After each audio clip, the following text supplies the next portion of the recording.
It is 12:30 in the morning, December 3rd, 1984. Aziza Sultan wakes in her home in the Jaiprakash Nagar neighborhood of Bhopal, India. Her baby is coughing badly. She can see, even in the half-light, that her room is filled with a white cloud. Outside, she can hear voices, hundreds of them, all saying the same thing: run. This catastrophe did not begin at midnight on December 2nd, 1984. It began 2 years earlier in a conference room in Danbury, Connecticut, 9,000 miles away. In a report that nobody acted on, in a series of decisions that would, one by one, dismantle every system designed to prevent what was about to happen. What you are about to see is not the story of a catastrophe. It is the story of a catastrophe that was predicted in writing. By 1984, the Union Carbide India Limited pesticide plant had been operating on the northern edge of Bhopal for 12 years.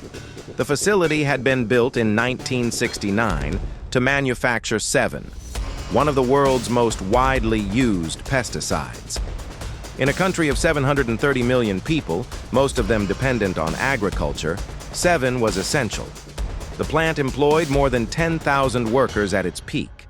It sat at the center of one of the fastest-growing industrial cities in central India. The plant manufactured 7 through a chemical called methyl isocyanate, MIC. MIC is one of the most toxic substances in industrial use. At room temperature, it reacts violently with water. It is 500 times more lethal than cyanide. The facility stored tens of tons of it in underground steel tanks, including Tank E610, a 57 cubic meter vessel that, on the night of December 2nd, held approximately 42 tons of liquid MIC. In 1981, a Union Carbide safety auditor inspected the Bhopal plant and filed a report. The report identified serious hazards in the MIC storage area. It was noted. It was filed. Nothing changed. In May 1982, a team of UCC engineers flew in from Danbury, Connecticut for a full independent inspection. Their report was more explicit. The MIC storage system, they wrote, was high risk. A leak, they noted, could result in the release of large amounts of MIC. They listed specific safety deficiencies and recommended immediate corrective action. The report went back to Danbury. The corrective action never arrived in Bhopal. Over the following 2 years, facing mounting financial losses, plant management began cutting costs. One by one, the safety systems designed to contain a potential MIC release were shut down or left in disrepair. The refrigeration unit cooling Tank E610 shut down in January 1982 to save electricity. The flare tower, designed to burn off any escaping MIC before it reached the air, disassembled for maintenance days before the disaster, with no timeline for restoration. The vent gas scrubber, built to neutralize MIC with caustic soda, placed on standby with insufficient sodium hydroxide to handle a major release. The high-temperature alarm on Tank E610 disconnected.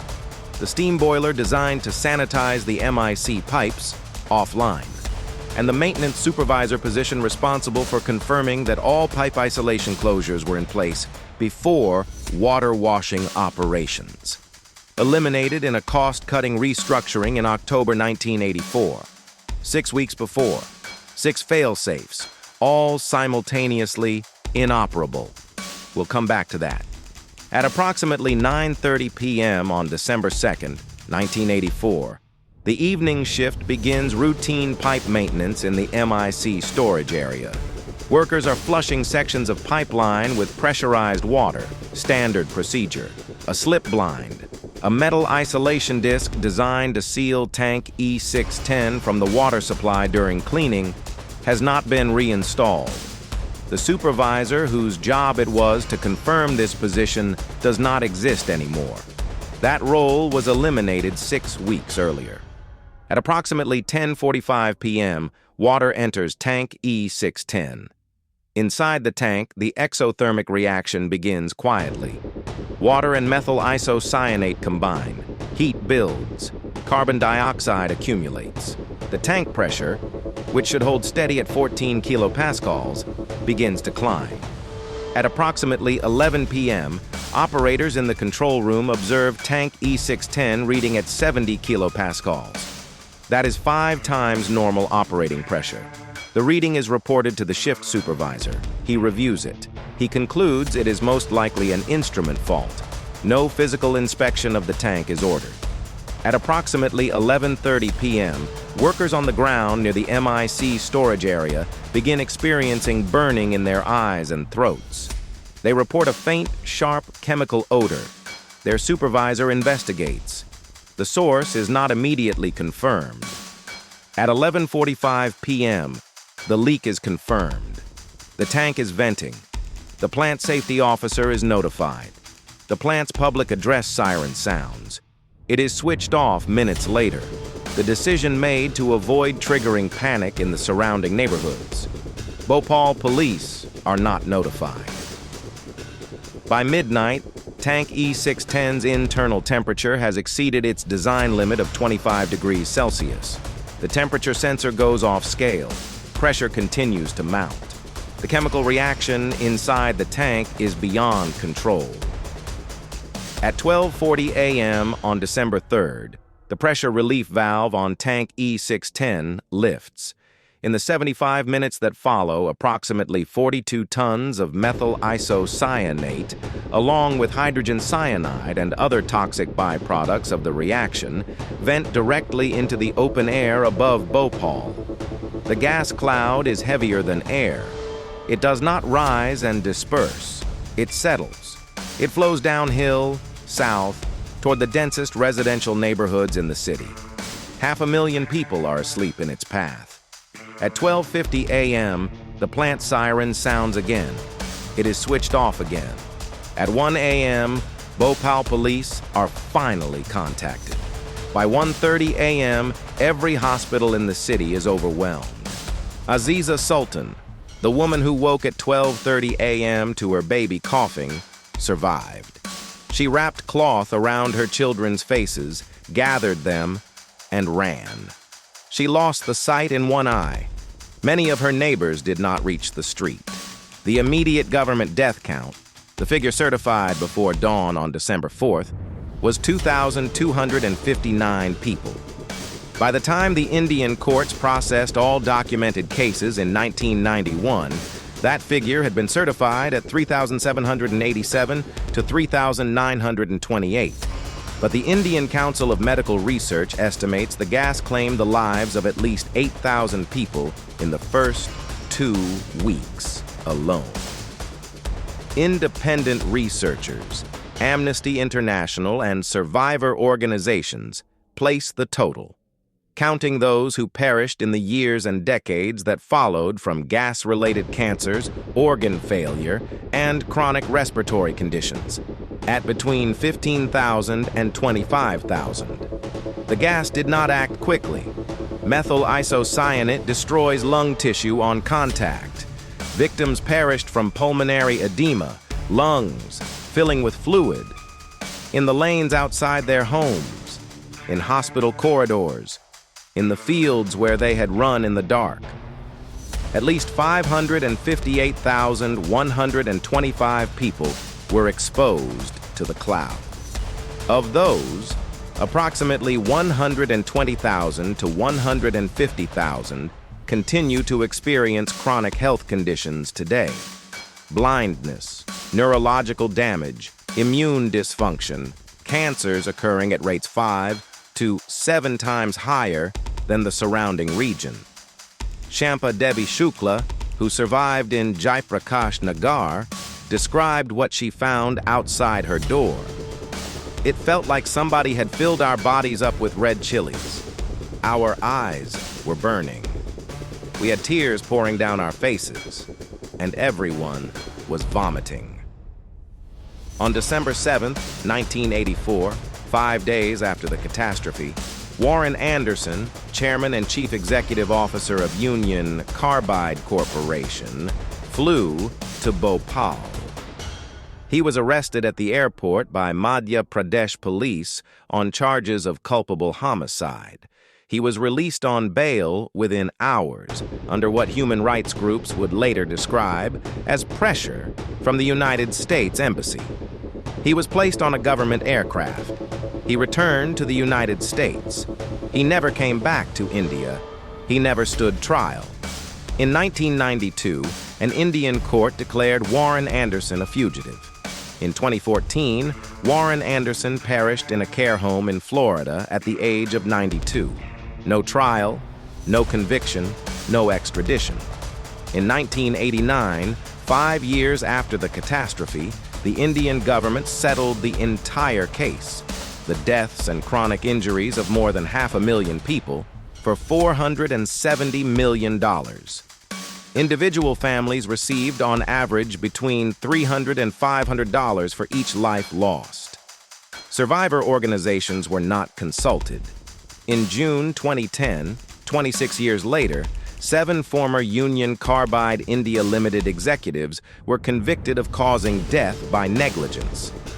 Each received a sentence of 2 years and a fine equivalent to $2,100. All were released on bail the same afternoon. Bhopal changed industrial safety law. The catastrophe did not happen in vain, though the reforms came too late for those who had already lost everything. In India, the Environment Protection Act of 1986 gave the central government sweeping new authority to regulate chemical hazards for the first time. The Factories Act, amended in 1987, required a named company director, not an abstract corporate entity, to hold personal legal responsibility for hazardous operations. The Manufacture, Storage, and Import of Hazardous Chemical Rules of 1989 set binding maximum storage quantities for the most dangerous chemicals in industrial use, including methyl isocyanate. In the United States, congressional hearings convened by Representative Henry Waxman in 1985 asked a question that had never been formally put to American industry. What is stored in these facilities, and do the communities surrounding them have a right to know? The answer was written into law as the Emergency Planning and Community Right to Know Act of 1986, EPC-RAY. It requires every chemical facility in America to publicly disclose which hazardous substances it holds and in what quantities. It gives local emergency responders, for the first time, legal access to that inventory before a catastrophe, not after. In 1992, the U.S. Occupational Safety and Health Administration established the Process Safety Management Standard, a comprehensive federal regulation requiring written safety programs, process hazard analyses, and mechanical integrity verification for every facility handling hazardous chemicals above threshold quantities. Every single safety failure at Bhopal, the disabled refrigeration, the unmaintained flare tower, the missing caustic soda, would have been a federal violation under that standard. What did not change? The ground beneath the former Union Carbide plant in Bhopal. Dow Chemical Corporation acquired Union Carbide in 2001. It has never accepted legal liability for the Bhopal site.